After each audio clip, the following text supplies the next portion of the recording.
Hey guys, welcome to this video. In this video, we want to find the value of this expression.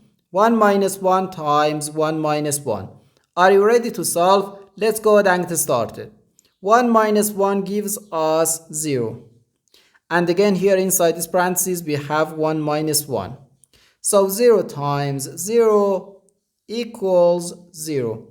But this answer is not correct. Because according to the order of operations, which is PEMDAS,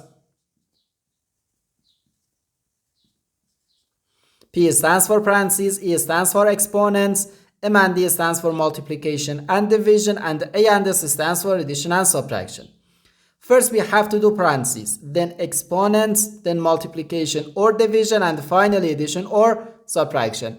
Remember that multiplication and division have equal priority and we have to work from left to right. And the same applies to addition and subtraction. In this expression, we have one subtraction, one multiplication, and the one parentheses. Inside this parentheses, we have one subtraction. Here we have a multiplication because in mathematics, when a number is placed next to parentheses, it means multiplication, and we usually don't write the multiplication sign for brevity. Okay, so according to the PEMDAS, first we have to do this parentheses, then this multiplication, and finally this subtraction. If we do this subtraction before this multiplication or this parentheses, it is wrong.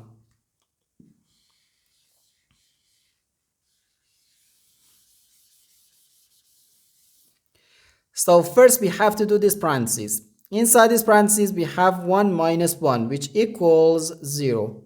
So we have 1 minus 1 then times 0. Now in this expression, we have one subtraction and one multiplication.